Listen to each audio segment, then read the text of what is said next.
ఆ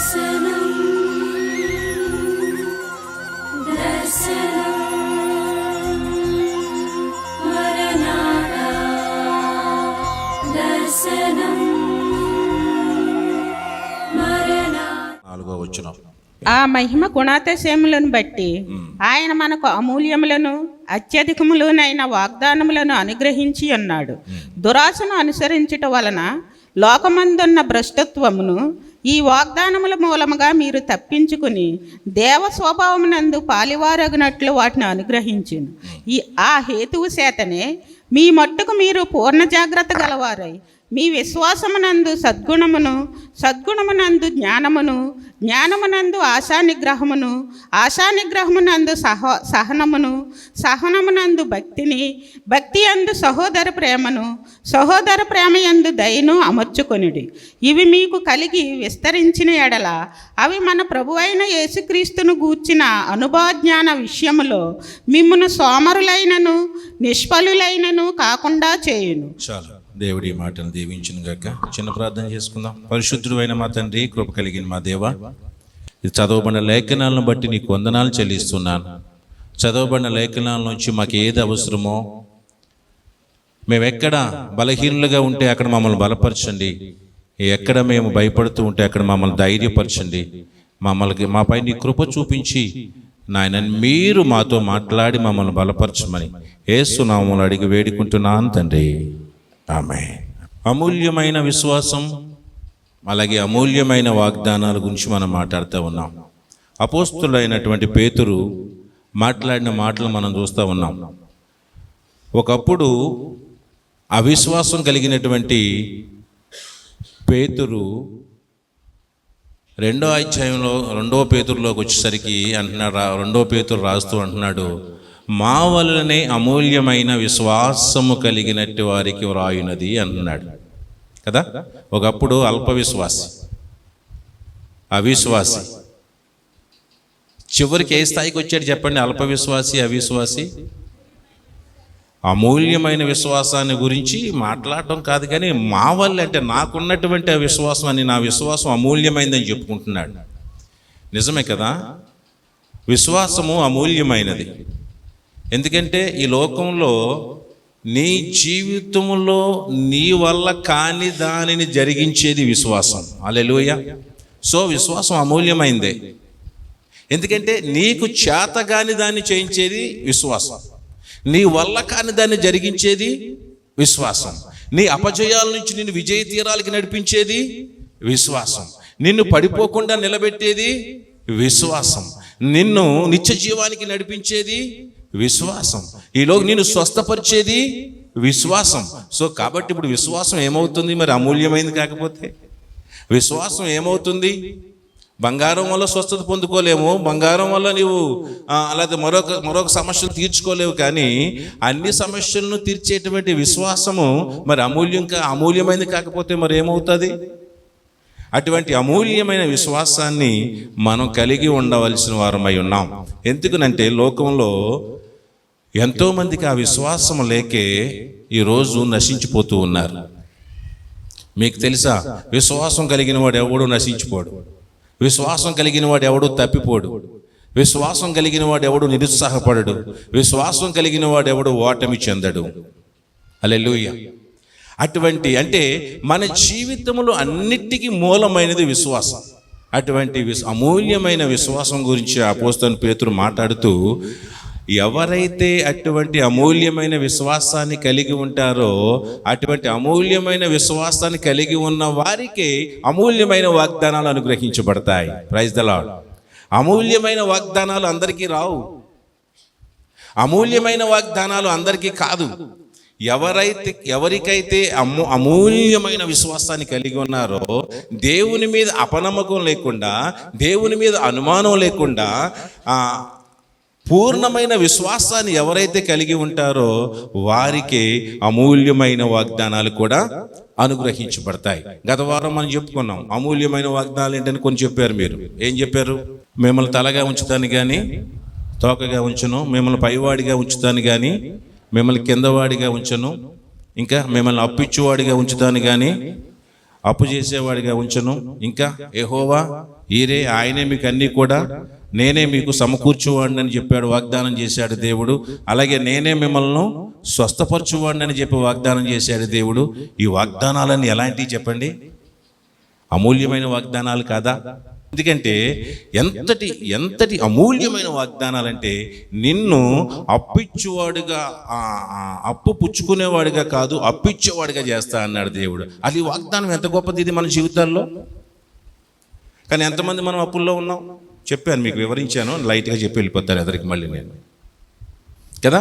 మనం ఎలాంటి వాళ్ళం అంటే, మన విశ్వాసం ఎంత గొప్పదంటే, నిన్ను అప్పిచ్చేవాడిగా చేస్తానన్న దేవుడి దగ్గరికి వెళ్ళి నాకు అప్పిప్పించు నాయనా అని ప్రార్థన చేసి ఎంత గొప్ప గనులు మనం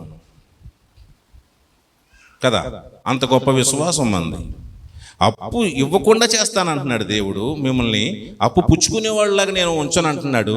కానీ దేవుడి దగ్గరికి వెళ్ళి నాకు అప్పిప్పించు నాయనా, పలానా వాళ్ళ దగ్గరికి వెళ్తున్నాం, వాళ్ళు కాదనకుండా చేయనైనా. ఇది మన దౌర్భాగ్యం.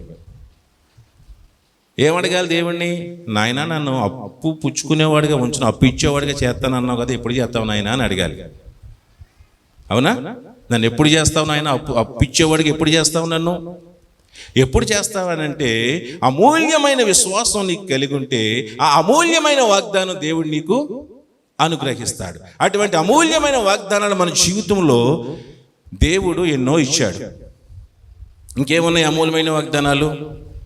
మనము ఎందుకు మనం శాపగ్రస్తులమై ఉన్నాం? ఇక్కడ అంటాడు కదా ఆ మాట కింద కూడా, ఈ లోకమందున్న భ్రష్టత్వం ఈ వాగ్దానాల మూలంగా తొలగిపోతుంది మన జీవితాల్లో. ఏంటి భ్రష్టత్వం అంటే? అదేదో చెడ్డ కాదు, కానీ జీవితంలో నెమ్మది లేకపోవడం, సమాధానం లేకపోవడం. నెమ్మది సమాధానం ఎందుకు పోతుంది మన జీవితాల్లో అంటే, ఆర్థిక సమస్యలు. ఎప్పుడైతే ఆర్థిక సమస్యలు మన జీవితాల్లో మన మీద పడతాయో, మన జీవితంలో అప్పుడు ఆ సమాధానం అనేది పోయి చివరికి చాలా దయనీయమైన స్థితిలోకి మనం వెళ్ళిపోతూ ఉంటాం. అటువంటి ఎందుకు మనం శాపం కింద ఉన్నాం? దేవుడు అమూల్యమైన వాగ్దానాలు మనకిచ్చాడు. అమూల్యమైన వాగ్దానాలు మనకిచ్చి ఆ వాగ్దానాల ద్వారా ఆ వాగ్దానాలను అనుసరించడం ద్వారా, దేవుడిచ్చిన వాగ్దానాలను అనుసరించాలి. ఏం చేయాలి? అనుసరించాలి. వాగ్దానం నాకు వచ్చింది కదా అని చెప్పేసి దాన్ని బైబిల్లో పెట్టుకుని దాన్ని చూసుకుంటూ ఉంటే కుదరదు. దాన్ని పెట్టుకుని ప్రార్థన చేస్తే కుదరదు. ఏం చేయాలి? వాగ్దానాన్ని అనుసరించాలి, దాన్ని వెంబడించాలి. ఆ వాగ్దానాన్ని అనుసరించకపోతే మన జీవితంలో ప్రయోజనం లేదు. ఎందుకు మన జీవితంలో ఆర్థికపరమైన సమస్యలు, మరొక సమస్యల్లోనూ ఎందుకు మనం నెమ్మది లేకుండా మనం ఉంటూ ఉన్నాం? మనం ఎందుకు మన ఆర్థిక సమస్యలు ఎందుకు మెరుగుపడట్లేదు అంటే, దేవుడు వాగ్దానం చేయలేదా మనకి? మిమ్మల్ని అప్పిచ్చేవాడిగా ఉంచుతాను కానీ అప్పు చేసేవాడిగా మిమ్మల్ని నేను ఉంచను అని చెప్పాడు కదా దేవుడు. కానీ మరి మన జీవితాలు ఎందుకు అప్పు చేసేవాడిలాగా ఉంచుతున్నాం? దేవుడు చెప్పాడు కదా, నా మందిరములో ఆహారం ఉన్నట్లు మీ సంపాదనలోంచి 10% నా మందిరానికి తీసుకురండి. అప్పుడు తీసుకొచ్చి నన్ను శోధించండి. అప్పుడు ఆకాశవాక్యాలను విప్పి పట్టజాలనంత విస్తారమైన దీవెనలతో మిమ్మల్ని నేను కుమ్మరించెదను అన్నాడు. ఇది దేవుడు మనకిచ్చిన వాగ్దానం. ఇప్పుడు ఈ వాగ్దానాన్ని మనం అనుసరిస్తున్నామా? అనుసరిస్తే దేవుడు దీవిస్తాడా? అనుసరించకపోతే దీవిస్తాడా? ఈ వాగ్దానాన్ని అనుసరించడం అంటే ఏంటి? మనం ఏం చేయాలి? దేవుని యొక్క భాగమును దేవునికి, నా భాగమును నాకు ఇచ్చి, అప్పుడు మీరు నన్ను అడగండి, నన్ను శోధించండి, అప్పుడు నేను ఆకాశవాక్యంలో విప్పి పట్టజాలంత దీవులతో మిమ్మల్ని నేను కుమ్మరిస్తాను అన్నాడు. మరి ఎందుకు ఈ వాగ్దానాన్ని మనం అనుసరించట్లేదు? ఇంకా అంటాడు దేవుడు, ఇంకా మీరు దొంగలుగా ఉన్నారు అంటాడు దేవుడు. మేమెప్పుడు దొంగలుగా ఉన్నాం ప్రభువా? మేమేం చేసామంటారు. అప్పుడు అంటాడు మత్తయి సువార్త, నా భాగమును మీరు, నా 10వ భాగమును నా మందిరానికి తీసుకురాకుండా మీరు దొంగిలించడమే అదే దొంగతనం. అదే అందులో మీరు దొంగలుగా ఉన్నారు. నాది కూడా మీరు వాడుతున్నారు. ఎదుటి వారిని మనం వాడితే ఏమంటాం చెప్పండి? అలా మనకు సామెత ఉంది కదా, పరుల సొమ్ము. ఇప్పుడు 10% ఎవరి సొమ్ము అది? అంటే ఎవరిది? మంద కాదు, పరులదే కదా, దేవుడిదే కదా. దేవుడి సొమ్ము మనం వాడితే ఎలాగుంటుంది? మనం చెప్పుకున్న సామెత, పరుల సొమ్ము అంటే మనది కానిది మన దగ్గర ఉండకూడదు కదా, మనది కాదు అది. అది దేవుడిది. అది దేవుడి దగ్గర ఉండాలి. దేవుడి దగ్గరికి ఇచ్చిన తర్వాత దేవుడిని మనం అంటున్నాడు, నాకు ఇచ్చి అప్పుడు మీరు మమ్మల్ని అడగండి, అవసరం శోధించండి. ఎందుకు ఇవ్వ ప్రభువా, నేను నీకు ఇచ్చాను, నువ్వు చెప్పినట్టు నేను చేస్తున్నాను, నేను నీ వాగ్దానాన్ని అనుసరిస్తూ ఉన్నాను, మరి నాకు ఎందుకు చెయ్యు, నువ్వు అడగమన్నావు కదా. మా అమ్మ అదే అడిగింది. మీరు చెడ్డవారయ్యుండి మీ పిల్లలకు రొట్టెని అడిగితే రాతినిస్తారా, చేపను అడిగితే పామునిస్తారా? చెడ్డవారయ్యుండి మీ పిల్లలకు మంచి ఈవులైన ఎరుగుదురు కదా. మరి అటువంటి పరమందున్న మీ తండ్రి అంతకంటే గొప్పవాడు, ఇంకా గొప్ప దీవులు ఇస్తాడు కదా అనే ఒకే ఒక వాగ్దానం మా అమ్మ జీవితంలో అది చెప్పలేనంత బలాన్ని ఇచ్చింది. లేదా నా బ్రతుకును మార్చడానికి మా అమ్మకి ఆ వాగ్దానం ఒక ఆయుధం అయ్యింది. హల్లెలూయా. అప్పుడు వరకు ఎలాంటి ప్రార్థన చేసేది అంటే, నాయన ఈడు వేస్ట్ నాయన, ఈడు వద్దు నాయన, నాకు వద్దు నాయన, ఈడికి నాకు కుదరదు నాయన, ఎవరో ఒకడు బతుకుతావు నాయన, ఒకరిని చంపేసి ఒకడు ఉంచు నాయన అని ప్రార్థన చేసేది. ఎప్పుడైతే ఈ వాగ్దానాన్ని చదివిందో అది పట్టుకుని, నాయన మరి నువ్వే కదా అన్నావు మంచోడిని ఇస్తానని, మంచిది ఇస్తానన్నావు కదా, మేము ఏది అడిగినా మనం చెడ్డది ఎందుకు ఇచ్చావు నాయన, నేను కొడుకుని అడిగితే చెడ్డవాడిని ఎందుకు ఇచ్చావు నాయన అని చెప్పి ఆ వాగ్దానం పట్టుకుని శోధించడం మొదలుపెట్టింది దేవుడిని. ఎందుకు? నీ మాట సత్యమైతే నా బిడ్డను మార్చు నాయనా. ఎందుకంటే నువ్వు అన్నావు, నువ్వు వాగ్దానం చేశావు, నువ్వు మాట ఇచ్చావు, నువ్వు మాట తప్పవు కనుక నువ్వు చెయ్యమని ఆయన్ని శోధించింది. దేవుడు ఆ కార్యాన్ని చేసి వాగ్దానం ప్రకారంగా నేను మంచిదే ఇస్తాను తప్ప చెడ్డది ఇవ్వనని చెప్పి పర్లా నా బ్రతుకు మార్చడం ద్వారా దేవుడు మా అమ్మకు తెలియజేశాడు. హల్లెలూయా. మంచిదే ఇస్తాను. మరి నువ్వు అడుగు, నాయనా నన్ను అప్పిచ్చువాడిగా ఉంచుతానమ్మని నేను ఎందుకు అప్పు చేస్తున్నాను, కారణం ఏంటి అని నీవు అడిగితే దేవుడు నీకు సమాధానం ఇచ్చాడు. నా భాగమును మా మందిరమును తీసుకొచ్చి అప్పుడు నన్ను శోధించండి, అప్పుడు ఆకాశ వాకిలిని పట్టజనంత విస్తారమైన దీవెనలతో కుమ్మరిస్తాను. నీ అంజూరపు చెట్ల ఫలములను ఎక్కడ చూడండి, ఎక్కడ ఉంటుంది అది? మలాకి 3:8 మానవుడు, నేను చదువుతాను. మీ పితరుల నాటి నుండి మీరు నా కట్టడను గైకొనక వాటిని త్రోసివేసిరి, అయితే మీరు నా తట్టు తిరిగిన యెడల నేను మీ తట్టు తిరుగుదునని సైన్యములకు అధిపతి యెహోవా సెలవీయగా, మేము దేని విషయములో తిరుగుదుమని మీరందరూ. మానవుడు దేవుని యొద్ద దొంగిలినా, అయితే మీరు నా యొద్ద దొంగిలితిరి. దేని విషయంలో మేము నీ యొద్ద దొంగిలితమని మీరందరూ 10వ భాగమును ప్రతిష్ఠితార్పణములను ఇయ్యక దొంగిలితిరి. ఈ జనులందరూ నా యొద్ద దొంగిలిచునే ఉన్నారు కనుక మీరు శాపగ్రస్తులై ఉన్నారు. దేవుని 10వ భాగమును దొంగిలించేవారు ఏమై ఉన్నారు? శాపగ్రస్తులై ఉన్నారు. అంటే మనం ఇప్పుడు ఎక్కడున్నాం? దేని కింద ఉంటున్నాం? దేవుని యొక్క భాగమును దేవునికి మనం ఇయ్యకపోయినట్లయితే దేని కింద ఉన్నట్లు? మనం శాపం కింద ఉన్నాం. కాబట్టి మీరు శాపగ్రస్తులై ఉన్నారు. అది మనం శాపగ్రస్తులై ఉండడానికి ఇష్టపడుతున్నామా, లేకపోతే మనది కానిది దేవునిది దాన్ని దేవునికి చెందించడానికి, దేవునికి అందించాలని సిద్ధంగా ఉన్నామా? ఎందుకు దేవుని భాగాన్ని మనం దేవునికి ఇవ్వకుండా మనం ఎందుకు శాపగ్రస్తులై ఉండాలి? ఎందుకు నీవు అప్పు చేస్తున్నావు? అప్పు ఇవ్వాల్సిన స్థాయిలో ఉన్న నీవు అప్పు చేసేవాడిగా ఎందుకున్నావు? శాపం కింద ఉన్నావు. ఏంటా శాపం కింద? దొంగిలించాం. ఏం దొంగిలించాం? దేవుని భాగాన్ని దొంగిలించాం. సో దేవుడు ముట్టకూడదు, అది నీది కాదు. ఆ 10వ భాగం నీది కాదు, దాన్ని ముట్టకూడదు. మనది కాని దాన్ని మనం ముట్టుకుతే, మనం దేవుడు తినొద్దన్న దాన్ని తింటే ఏమవుతుంది? 10వ భాగం మనం తినొచ్చా? అది మనం తినొచ్చా? అది మనం తినకూడదు. మనం తినకూడదు దాన్ని మనం తింటే ఏమవుతుంది? ఎలాగా? ఆదాముని అవని అన్నాడు, ఏదేను తోటలో ఉన్న మొత్తం అంతా తినమన్నాడు. ఎన్ని ఇచ్చాడు? తోటనే వాళ్ళకి, తోటే ఇచ్చాడు వాళ్ళకి. తోట అంటే ఏదో మనకులాగా ఉన్న దొడ్లు కాదు, అది ఎంత ఉంటుందో మనం లెక్కగట్టలేము. అది తోటే తినమని ఇచ్చాడు.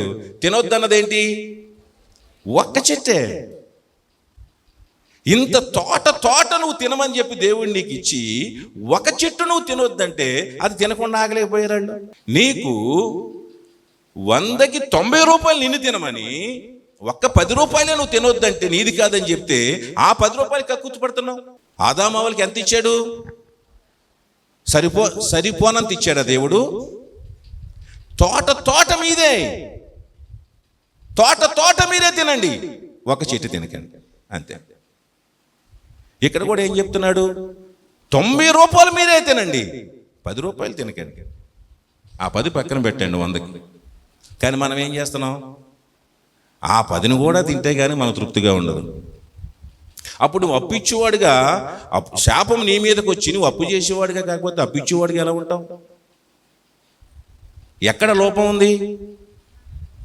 ఎవరిలో లోపం ఉంది? దేవుడు వాగ్దానంలో లోపం ఉందా? దేవుడు వాగ్దానం లోపం లేదు. ఒకవేళ ఈ రోజు మనం దేవుడు ఇవ్వకపోయినా ఒకసారి మనం బాగానే ఉన్నాం అనుకోవచ్చు. మనం దేవుడికి ఇవ్వకుండా ఉండి కూడా బాగానే ఉంటున్నాం అనుకోవచ్చు. కానీ దేని కింద ఉన్నాం తెలుసా? మనం శాపం కింద ఉన్నాం. అది ఏదో ఒక రోజు మనల్ని ఎంత నష్టానికి తీసుకెళ్తుందంటే అంత నష్టానికి మనల్ని గురి చేస్తుంది. ఎవరిని ఆకాన్ని అన్నాడు, ఎన్నోసార్లు దేవుడు చెప్పాడు, ఇశ్రాయేలీలు ఎవరి మీదకి దోపిడీకి వెళ్ళినా ఏం చెప్పేవాడు? వాళ్ళ మెడలో ఉన్నాయన్నీ తెచ్చేసుకోండి, మీకు ఏం దొరుకుతాయి తెచ్చేసుకోండి అనేవాడు. వాళ్ళని ఓడించి వాళ్ళ దగ్గర ఉన్నాయన్నీ తెచ్చేసుకోండి మీరు అనేవాడు. బంగారం ఏముంటాయి తెచ్చేసుకోండి అనేవాడు. ఒకసారి మాత్రం చెప్పాడు. ఎందుకు చెప్పాడు ప్రభు తెలియదు కానీ మనకి, అక్కడి నుంచి ఏమీ తేవద్దు, వాళ్ళని చంపేసి వాళ్ళు ఓడించి వచ్చేయండి అంతే. వాళ్ళ దగ్గర నుంచి ఏమి వాళ్ళదన్నది ఏది తేవద్దు. ఎందుకు తేవద్దని తెలుసా? వాళ్ళు ఆ శపితమైనది అని చెప్పి మరి సంథింగ్ ఎందుకో దేవుడు ఒక మాట అన్నాడు అంతే, తేవద్దు అన్నాడు. కానీ దాన్ని ఎవరు తెచ్చుకున్నాడు? ఆకాన్ తెచ్చుకున్నాడు. అంటే దేవుడు వద్దు అన్నదాన్ని, దేవుడు తీసుకోవద్దన్నదాన్ని, దేవుడు మీది కాదు అని చెప్పిన దాన్ని తీసుకోవడం వల్ల ఆకాన్ ఏమయ్యాడు చెప్పండి? శాపగ్రస్తుడై రాళ్లతో కొట్టబడి చంపబడ్డాడు. అంటే ఇలా ఏది కూడా దేవుడు మనది కాదు అన్నదాన్ని మనది కాదు, మనం ముట్టుకోకూడదు. అది లోకంలో కూడా సామెత మనం చెప్తాం, పరుల సొమ్ము పాము వంటిది అన్నట్లుగా. అంటే ఇది అలా కాదు, ఇది ఆశీర్వాదకరమైంది ఇక్కడ దేవునిది. అది కాబట్టి నిన్ను ఆశీర్వదించేది అదే. ఎందుకంటే నీవు దేవుని మాటకు విధేయత చూపించావా లేదా? రెండు, దేవుని పని జరగడానికి దేవునికి చెందవలసిన దాన్ని దేవునికి చెందకుండా మనం చేయడం వల్ల. ఎందుకంటే దేవుడు ఆదాము అవలను తినొద్దన్న దాన్ని తిన్నారు, చివరికి ఏమయ్యారు వాళ్ళు? ఏమయ్యారు చెప్పండి? శాపగ్రస్తులు. శాపం అంటే ఎలా వస్తుంది? ఏ శాపం వస్తుంది మనకి? వ్యాధులు, బాధలు, అప్పులు, కష్టాలు, ప్రమాదాలు, కుటుంబంలో అశాంతి, కుటుంబంలో నెమ్మది లేకపోవడం, కుటుంబంలో సమాధానం లేకపోవడం, ఇంకిలాగా ఎన్నో ఆర్థిక పరిస్థితులు, ఇలాగా కుటుంబంలో ఎన్నో సమస్యలు. మనం చేసేవి మనకి కలిసి రాకపోవడం, మన బిడ్డలు మనకు అక్కరకు రాకపోవడం, మనం చేసేవన్నీ ఫలించకపోవడం, ఇవన్నీ కూడా ఆ శాపం కిందకే వస్తాయి. కాబట్టి కానీ దేవుడు మనకి అలా ఉండమని చెప్పలేదు. ఆ శాపము నుంచి బయటికి రావడానికి దేవుడు మనకు మార్గాన్ని వాగ్దానం ఇచ్చాడు దేవుడు. హల్లెలూయా. మేము మళ్ళా శాపం కిందే ఉంచలేదు దేవుడు, దాని కిందే ఉండిపోమని మనం చెప్పలేదు దేవుడు. కానీ దాని నుంచి బయటకు రావడానికి దేవుడు ఇచ్చిన వాగ్దానం, అమూల్యమైన వాగ్దానం ఏంటంటే, మీరు నా మందిరంలో ఆహారం ఉన్నట్టు మీ 10వ భాగం నా మందిరం తీసుకొచ్చి నన్ను పరిశోధించి నన్ను శోధించి నన్ను అడగండి, ఆకాశవాక్యం పట్టజనంత దీవులతో మిమ్మల్ని కుమ్మరిస్తాను, మిమ్మల్ని అప్పు చేసేవారిగా ఉంచను కానీ అప్పు ఇచ్చేవారిగా ఉంచుతాను అన్నాడు దేవుడు. హల్లెలూయా. ఈ శాపం నుంచి మనం బయటికి రావాలంటే దేవుడిచ్చిన ఈ వాగ్దానాన్ని మనం ఇప్పుడు ఏం చేయాలి చెప్పండి? అనుసరించాలి. అదే కదా అన్నాడు అక్కడ. ఏమన్నాడు? ఈ వాగ్దానాలను లోకంలో ఈ దురాశను అనుసరించి లోకమందు భ్రష్టత్వం, ఈ వాగ్దానంలో మూలముగా మీరు తప్పించుకుని భ్రష్టత్వాన్ని తప్పించుకోవాలి, శాపాన్ని తప్పించుకోవాలంటే గనక ఈ వాగ్దానాల్ని, ఏ వాగ్దానాలు? అమూల్యమైన వాగ్దానాల్ని మనం ఏం చేయాలి చెప్పండి? అనుసరించాలి. మనలో దురాశ అనుసరించడం వలన లోకంలోని భ్రష్టత్వం వస్తుంది. దురాశ అంటే మనకి చాలదు, ఎదుటి దాన్ని కూడా మనమే, మనకిచ్చిన 90 చాలు, ఆ 10 కూడా మనమే. అది ఏంటది? దురాశ. దురాశ ఏం చేస్తుంది? భ్రష్టత్వాన్ని శాపం కిందకి తీసుకెళ్తుంది. మనకి సరిపోదు, మనకున్నది మనకు సరిపోదు, ఎదటి వాళ్ళని దాన్ని ఆశిస్తాం. అదే దురాశ. ఎంతటి దురాశ ఉంటుందంటే మనకి ఎందుకు నష్టపోతూ ఉంటామంటే, మీకు తెలుసు చాలా మా గతంలో ఎంత దురాశ అంటే మానవుడికి. ఎవడో స్కీమ్ పెట్టాడు మన ఊర్లో. ఏం స్కీమ్ అది? గంగా గోదావరి. దాంట్లో ఏంటి? ఒక 10,000 ఈ రోజు ఇస్తే కనుక మళ్ళీ ఆదివారం, ఇవాళ ఆదివారం 10,000 ఇస్తే మళ్ళీ ఆదివారం 10,000 పట్టుకుపోవచ్చు. మనం వెళ్ళి 10కి 10 20 పట్టుకుపోవచ్చు. 20 ఇస్తే మళ్ళీ ఆదివారం వచ్చి, ఆదివారం 20 ఇస్తే మళ్ళీ ఆదివారం 20కి 20 40 పట్టుకుపోవచ్చు. ఒక 1,00,000 ఇచ్చుంటే 1,00,000కి 1,00,000 2 లక్షలు పట్టుకుపోవచ్చు మళ్ళీ ఆదివారానికే. 10,000 ఇచ్చాడు పాపం పట్టుకెళ్ళి. వచ్చేవారం 10కి 10 ఇచ్చాడు. 20 తెచ్చుకోవాలి. వీడు తెచ్చుకున్నాడా? 20 అక్కడే పెట్టి వచ్చేవారం 40 ఎట్టుకెళ్తానన్నాడు. సరేలేని పాపం వాడు మంచోడాడు, ఊరుకున్నాడు. మళ్ళీ వచ్చే వారం దాకా ఊరుకున్నాక 40కి 40 పట్టుకెళ్ళిపోవరా బాబు అంటే, వద్దు అలా పెట్టు, ఈ 80కి 80 వచ్చే వారం పట్టుకెళ్తాను అన్నాడు. చివరికాడు మొత్తం అన్నీ అలా ఒక్కడు కూడా తెచ్చుకోలే. ఎవడో ఒకటి అలా ఉన్నట్టు విన్నాను తప్ప నేను ఒక్కడు కూడా తెచ్చుకోలే. అలాగే దాన్ని అలా పెంచుతూనే ఉన్నారు. ఇంకా ఉన్నాయని పట్టుకెళ్ళి ఆ మహాతల్లి భార్య కూడా నా మెడలో తట్టుకెళ్ళి పెట్టి, అదేంటే నేను కట్టింది పెడతావు ఏంటంటే, ఇంకోటి కొనుక్కుందామయ్యా, 2 పేటలు కొనుక్కుందాం, ఇది 1 పేటైనా నువ్వు పట్టుకెళ్ళి పెట్టేది, నీకు అర్థమే సత్తలేదని చెప్పి పాపం మెడలో తీసి కూడా పట్టుకెళ్ళి ఇచ్చింది. అలాంటి వాళ్ళు కూడా ఉన్నారు. చివరికి ఏదీ లేదు. అయినా ఆడనేమంటాకి తప్పు లేదు. ఎందుకంటే ఆడు ముందు చెప్పే పెట్టాడు. వాడు ఏం చెప్పాడు? పేరు పెట్టాడు. పేరేంటి? గంగా. గోదావరిలో ఏం చేస్తాం? కలిపేస్తాం. కాబట్టి నా సపోర్ట్ అంతా వాళ్ళకే. ఆడు ముందు చెప్పాడు, ఇన్ఫర్మేషన్ ఇచ్చాడు, ఇంటి ఇచ్చాడు. బాబు మీ డబ్బులన్నీ గంగా గోదావరిలో వేసినట్లే.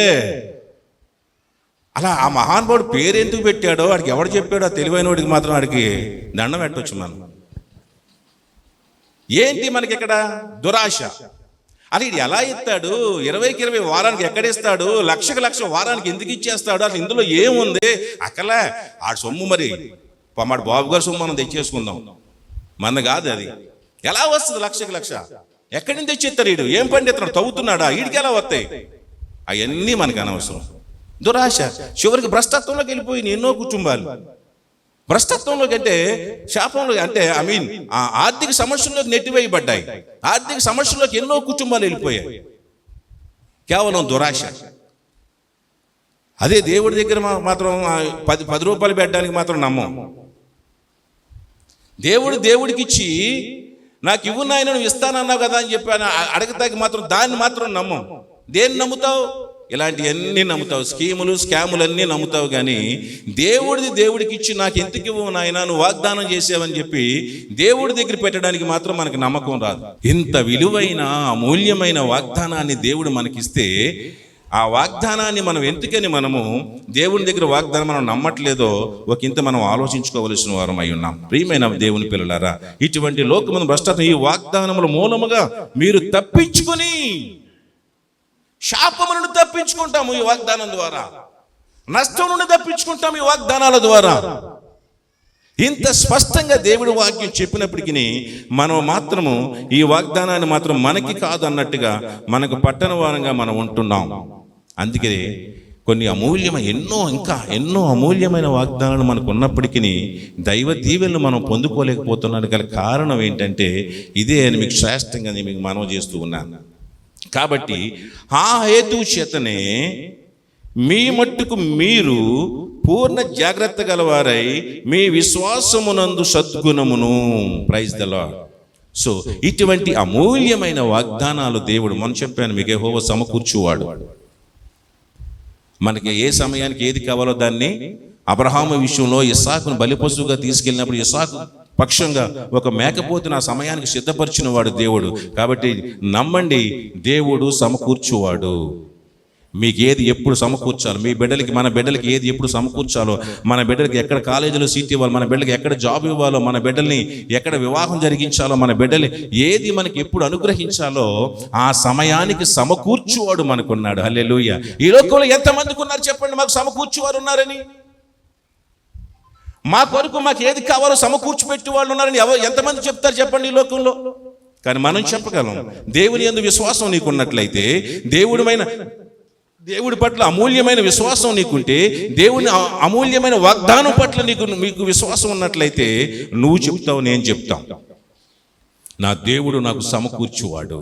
అవును, నేను చూస్తున్నాను నా చిన్నప్పటి నుంచి నాకు ఎప్పుడు ఏది కావాలో అప్పటికి దాన్ని సమకూరుస్తూ ఉన్నాడు ఈ దేవుడు. హల్లెలూయా. అలా మీ జీవితాల్లో ఎంతోమంది జీవితాల్లో ఏ సమయానికి మీకు ఏది కావాలో దాన్ని సమకూర్చి పెట్టాడు దేవుడు. హల్లెలూయా. సమకూర్చి పెట్టాడు. లేక అలా సమకూర్చుకుండా మనం ఇక్కడ లేం. ఏ క్షణానికి మనకి ఏది ఇవ్వాలో దేవుడు మనకి అది ఇచ్చాడు మనకి. నా ప్రియమైన దేవుని పిల్లలారా, అటువంటి అమూల్యమైన వాగ్దానాలు దేవుడు నిన్ను విడువను, నిన్ను ఎడబాయను అని చెప్పాడు దేవుడు. నీవు నన్ను ప్రేమించుచున్నావు కనుక నేను అతన్ని తప్పిస్తానని చెప్పాడు దేవుడు. అంతేకాకుండా అతన్ని విడిపించి నేను గొప్ప చేస్తానన్నాడు దేవుడు. అతన్ని తృప్తిపరిచి దీర్ఘాయువు చేత అతన్ని తృప్తిపరుస్తానని అతను విడిపించి అని చెప్పాడు దేవుడు. ఎన్ని వాగ్దానాలు! నా పాదములకు నీ పాదములకు రాయి తగలకుండా నేను తన దూతలకు ఆజ్ఞాపిస్తానని చెప్పాడు దేవుడు. ఏ అపాయము నీ గుడారము సమీపించదు అని చెప్పాడు దేవుడు వాగ్దానం. ఎన్ని అమూల్యమైన వాగ్దానాలు కాదా? ఎందుకు మనకి అపాయాలు మన గుడారాన్ని సమీపిస్తూ ఉంటాయి? కొన్ని సందర్భాల్లో దేవుని పట్ల అమూల్యమైన విశ్వాసం లేక, దేవుని పట్ల అమూల్యమైన వాగ్దానాలను బట్టి అనుసరించక, అమూల్యమైన వాగ్దానాలను అనుసరిస్తే మన జీవితాలు అమూల్యంగానే ఉంటాయి. హల్లెలూయా! మన జీవితాలు విలువైనగానే ఉంటాయి. ఎవరైతే అలాంటి అమూల్యమైన వాగ్దానాలను అనుసరించి నడుచుకున్నారో మన పూర్వీకులు, అబ్రహాము కానివ్వండి, ఇస్సాకు కానివ్వండి, యాకోబు కానివ్వండి, యోసేపు కానివ్వండి, ఎవరైతే ఆ వాగ్దానాలని అనుసరించి నడుచుకున్నారో వారి జీవితాలు తేజోమానంగా, తేజోదీపంగా అవి వెలిగితూనే ఉన్నాయి ఆ కుటుంబాలు. హల్లెలూయా! నాటికి నేటికి కూడా ఆ వాగ్దానాల్ని అనుసరించడం మనకు కావాలి. అటువంటి వాగ్దానాన్ని అనుసరిస్తూ ప్రియమైన దేవుని పిల్లలారా, మనము ముందుకు వెళ్ళినట్లయితే కనుక ఆ వాగ్దానాలని అనుసరిస్తూ ఆ హేతువు చేతనే, ఏ హేతువా? మనము లోకంలోనున్న భ్రష్టత్వాన్ని వాగ్దానం మూలంగా తప్పించుకుంటాము అనే హేతువు చేత మనం ఇప్పుడు ఎలా ఉండాలి? ఇప్పుడు మనకేముంది? మనపై ఉన్న భ్రష్టత్వము, మనపై ఉన్న శాపము మనం తొలగించుకుంటాం. ఆ తొలగించుకుంటాము అన్న నమ్మకము చేత నువ్వెలా ఉండాలంట? పూర్ణ జాగ్రత్త గలవారై. Praise the Lord. నీకు దేవుడు గొప్ప ఆశీర్వాదం ఇచ్చాడు, మనకి గొప్ప భరోసా ఇచ్చాడు దేవుడు మనకి. నువ్వు అప్పిచ్చేవాడిగా కాదు, అప్పు చేసేవాడిగా కాదు, అప్పిచ్చేవాడిగా ఉంచుతానని చెప్పాడు దేవుడు. నిన్ను పట్టజాలంత దీవెనలతో నేను కుమ్మరించి దీవిస్తానని చెప్పాడు. నీ పంటను తినివేయకుండా చూస్తానన్నాడు. నీకు నష్టం కలగకుండా చూస్తానన్నాడు. నీ సంపాదన ఎక్కడ చిల్లు సంచిలో వెళ్ళిపోతుందో ఆ చిల్లు పూడుస్తానన్నాడు దేవుడు. ఏ చిల్లు ద్వారా వెళ్ళిపోతుంది నీ సంపాదన? ఆ చిల్లుకి నేను ప్యాచ్ చేస్తాను, వర్క్ చేస్తాను, ఆ చిల్లు పోకుండా ఆ చిల్లు ఆపుతానన్నాడు. ఏది నీ సంపాదన తినేస్తుంది? నువ్వు కట్టలేని వడ్డీలా? నీ రక్తాన్ని, నువ్వు కష్టపడిన కష్టాన్ని ఏది తినేస్తుంది? దాన్ని నేను పూడుస్తాను అని దేవుడు మనకు వాగ్దానం చేసినటువంటి తద్వారా నువ్వు ఆ శాపాన్ని తప్పించుకుంటావు. కాబట్టి ఈ హేతువు చేత, ఈ కారణం చేత దేవుడు మనల్ని తప్పిస్తానన్నాడు. కాబట్టి వీటన్నిటి నుండి ఆ కారణం చేత మనం ఇప్పుడు ఎలా ఉండాలంటండి? పూర్ణ జాగ్రత్త గలవారంటే, పూర్ణ అంటే ఏంటి? పూర్ణ అంటే చెప్పండి. పరిపూర్ణం అంటే అందులో ఇంకేమి గ్యాప్ ఉండదు, ఏమి వెళ్ళడానికి కూడా ఇంత కూడా సందు ఉండదు. పూర్ణం అంటారు కదా, అంటే తెలుసుగా మనకి బోర్లు ఉంటారు పూర్ణం. దాంట్లో గ్యాప్ ఉంటుంది, లోపల గాలి ఉంటుందా? ఉండదు కదా. అలాగే ఆవగింజ అది కూడా అంతే, ఎంతే ఉంటుంది, గుండ్రం కూడా. దాంట్లో మధ్యలో ఎక్కడ చిల్లు, మధ్యలో గ్యాప్ ఏమి అంటే సంపూర్ణం ఉన్న కాడికి ఎలా ఉంటుందంటే అసలు దానికి మరి ఇంకోటి దాంట్లోకి వెళ్ళడానికి అవకాశం ఉండదు.